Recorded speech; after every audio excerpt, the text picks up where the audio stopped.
joining us. Please, relax. It's the, it's very nice.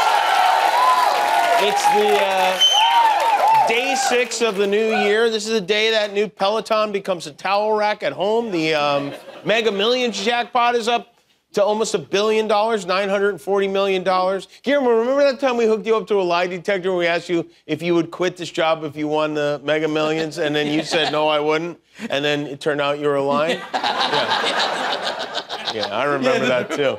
Today also happens to be the 2nd anniversary of the Insurrection, January 6th, also known as the Bass Pro Fashion Show. 2 years ago today, Donald Jennifer Trump tried to grab the steering wheel of our democracy and drive it right into a big, beautiful wall, and things in Congress have been running very smoothly ever since. The Republicans have done everything they can over the past couple of years to downplay what happened. First, they said it was Antifa that did it, disguised as Trump supporters. Then they said it was a peaceful protest. Then it was a tourist visit. The doors were open. We walked in. No big deal.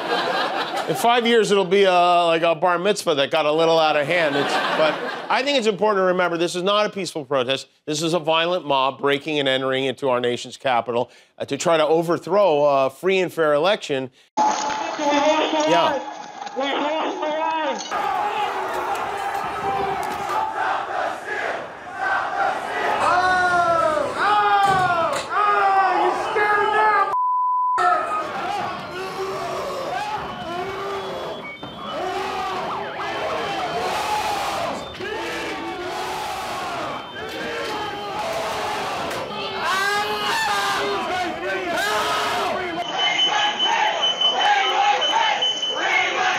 And 2 years later, the guy who started that remains Mar-a-Large.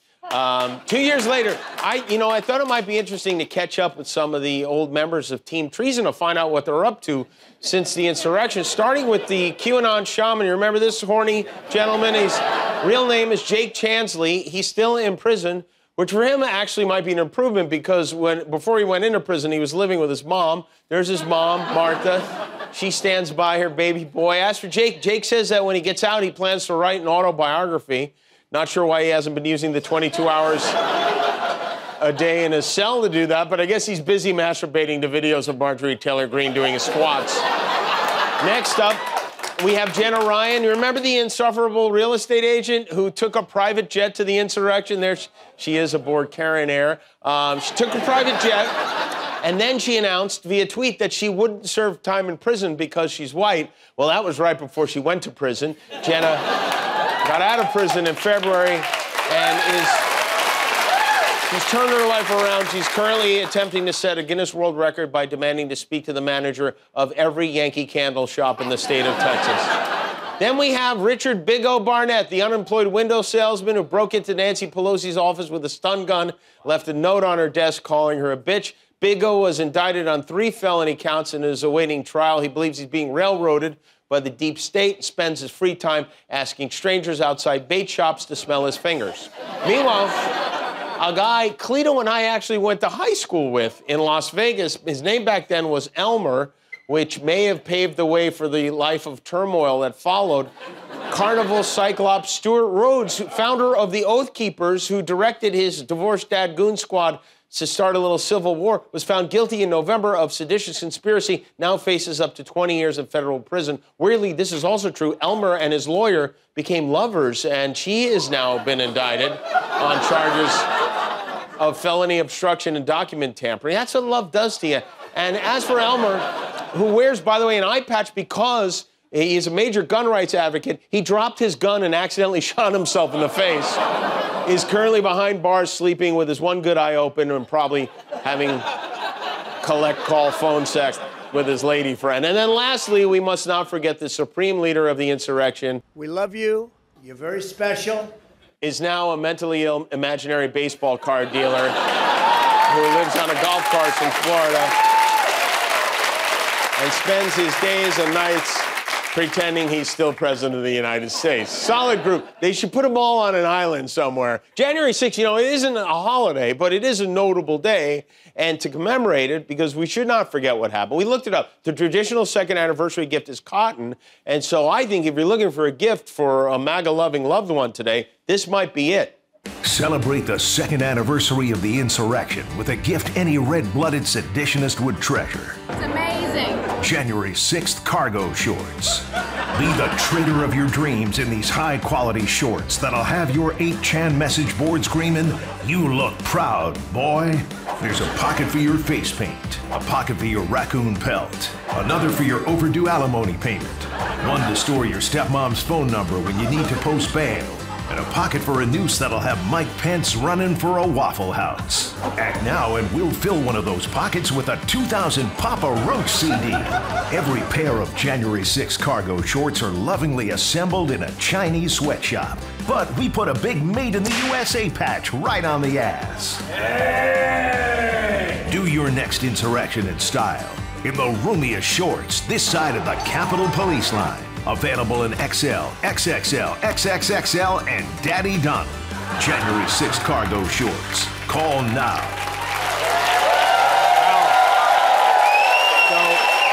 Meanwhile, hell was still breaking loose all week in the House of Representatives. We may or may not have a new Speaker of the House as of airtime. They're voting late into the night as Kevin McCarthy tries to get enough right wings to flap in his direction, but not before he lost for a 12th and 13th time today. I don't know why they don't just settle this with penalty kicks, but because both sides are getting punchy. This is the scene on the House floor when Republicans motioned to adjourn last night. The question is on the motion that the House stands adjourned until noon tomorrow. Those in favor say aye. Those opposed, no.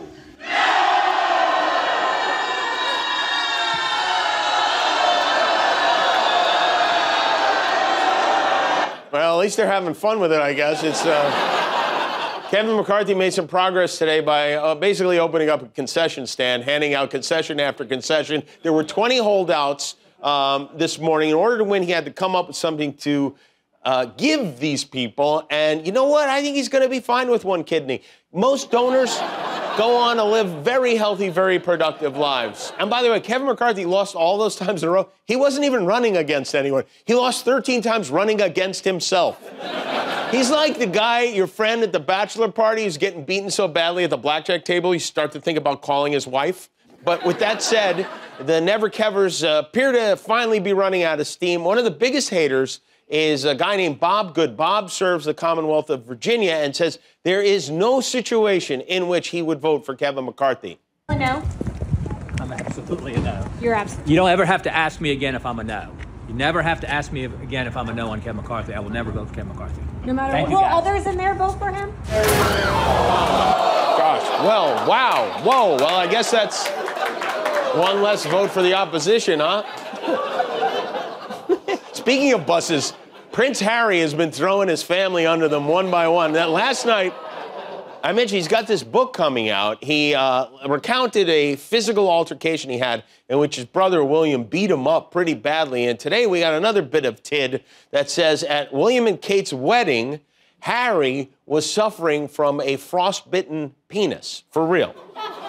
He admitted this. He got frostbite on an expedition to the North Pole. He wrote, upon arriving home, I'd been horrified to discover that my nether regions were frost-nipped, while the ears and cheeks were already healing. The Todger wasn't. He's very British to refer your penis as a Todger, and very scary.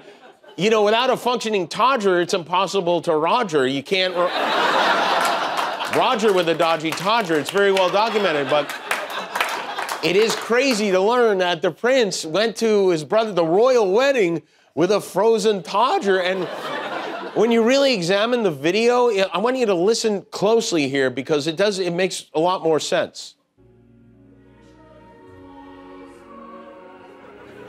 I froze my Todger. Psst, Harry froze his Todger. Dearly beloved, Prince Harry's hot dog is now a very, very cold dog, as he has frozen his Todger. Amen. Please rise, since Harry's royal wiener cannot. Harry has a frozen up, frozen up, frozen up. Harry has a frozen up, icy penis. How did How do we not catch that the first time around? He said. By the way, there's a fine line between icy penis and icy penis, isn't there? All right, one more thing before we forge ahead. It is Friday night, the end of the week. That means it's time to bleep and blur the big moments, whether they need it or not. It is this week in Unnecessary Censorship.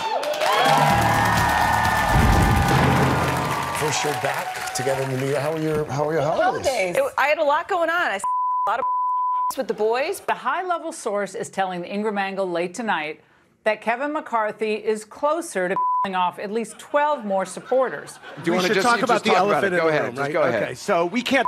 All right, we can't. We haven't been. Right, but it's fine. Yes. It's fine. It's totally cool. I don't normally, so it's not a big deal for me. We know. Hey, Jimmy, how was your New Year? I'd love to come on your Mr. Jimmy. This is the largest in our conference. Look how many people have already put their in Kevin Hurd. We have Bill O'Reilly. He's back with us debating what matters. Plus, we're going to be in your and we're doing it for real tonight. A lot of a lot of which has nothing to do with anything, except that my butthole shrunk, which has nothing to do with anything I ate. What are you, instead of like a New Year's resolution, which is what are you going to do for you this year? Oh my God, that's such a good question. I recently got Congratulations! What are you doing is the category. 10 seconds to tell us. Good luck. Hard? Yeah, sure.